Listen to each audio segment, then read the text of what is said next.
where electricity prices are set to encourage renewables, that the cost of the more expensive renewables are spread over everybody's power up to a certain point of market penetration of the renewables. Is that good? So if you have, in Nova Scotia, if you have, yeah, well, I'm supposed to be an explainer, I'm sort of professional, communicator. Yeah, if you have something like wind power, it costs, 4 times as much as coal, that extra expense is spread over everybody's power, up until a point that you have a certain amount of renewable energy in the grid. Does that make sense? Is there anybody that can explain it better?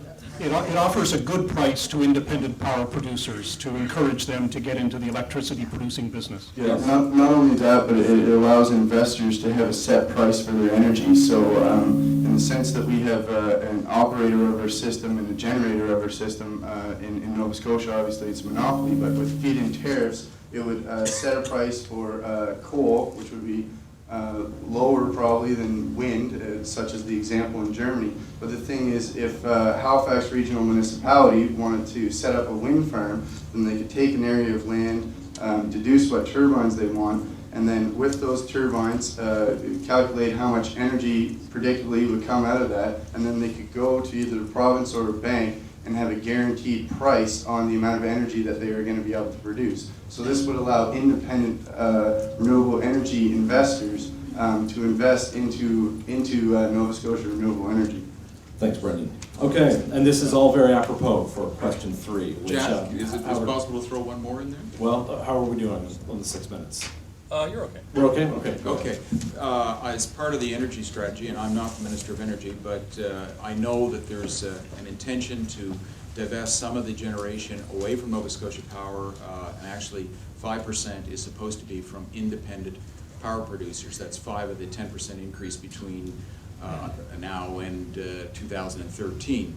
So what you do by guaranteeing them a price is you basically discourage those from coming in at a lower price, which ultimately, through the Utility and Review Board, would be passed on to the consumer. So I agree that there has to be an incentive there to make it happen, but I think if you take out the marketplace, you're going to pay more.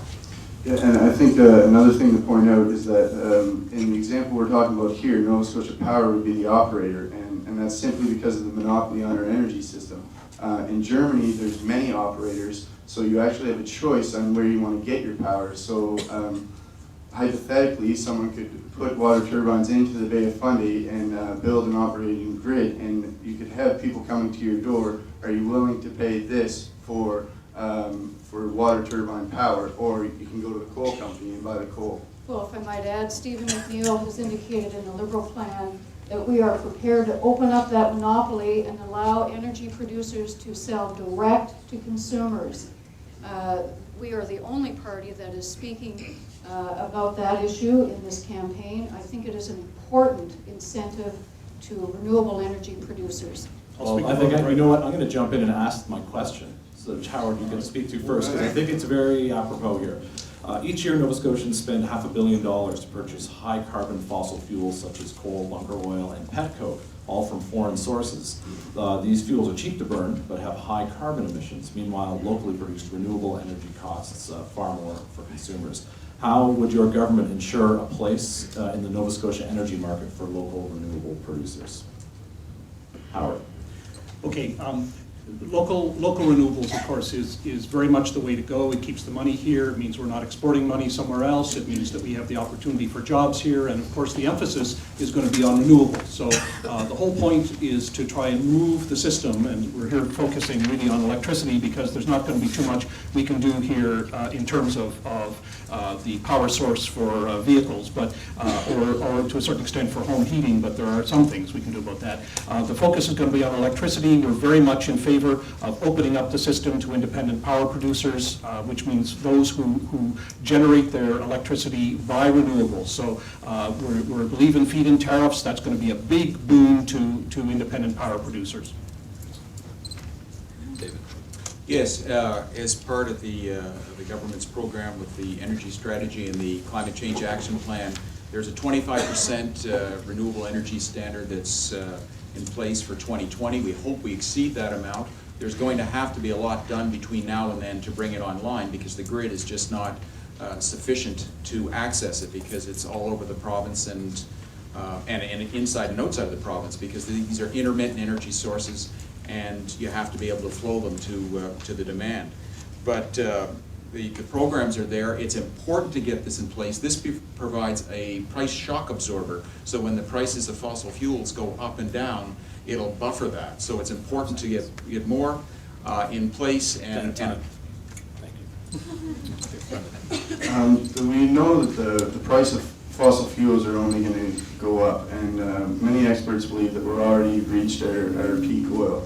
And I think it's important to point out that when I spoke originally about the Genuine Progress Index, that we say that coal is cheaper than wind, but it's under the traditional, gross domestic product, that you buy it at this and burn it at this, and it produces so much energy. But what we don't think about is the citizens in Colombia and Venezuela, where we're getting the coal from, that are working in conditions that wouldn't be acceptable here in coal mines in Nova Scotia. So I think we have to look at the true cost of things that we're using and what we want to burn in the future. Thank you.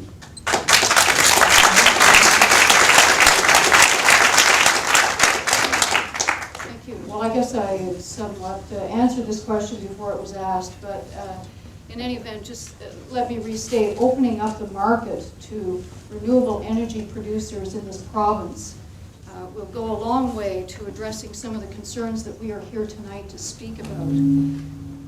Opening up the market will support new energy production, new producers, stimulate that sector. This is important.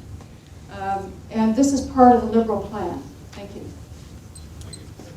Okay, one other aspect that I didn't get a chance to mention a bit before is that our party is very interested in increasing the target levels for renewables in the electricity system, and we have said that the target that we approve goes beyond the one that the government has set. Our target at the moment is 25% renewables in the electrical system by 2015. Let me also respond to the point that was raised by Ms. Spurr a minute ago, which had to do with what is technically called wheeling electricity, in which a producer enters into a relationship with a customer somewhere along the system. That's called wheeling electricity along the grid. We're very much in favor of that. That is something that was recommended by Professor Bob Fournier in the committee that he chaired for the government a few years ago. It was called the Electricity Marketplace Governance Committee, and amongst its many recommendations was one in favor of wheeling, and that is pretty well one of the very few recommendations in the Fournier report that has not been implemented by the government, and that's one that we're prepared to look at going forward with. So if you were saying it wasn't raised in the election, I'm raising it. Yeah, I just want to point out again that the market is already open. What we have to do is we got to open it more, and we got to open it faster.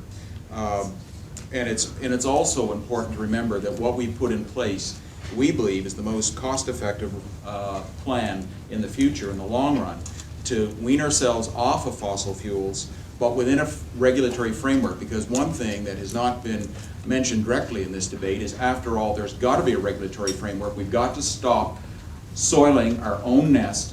The greenhouse gases and the pollution that's caused by burning the fossil fuels just cannot continue.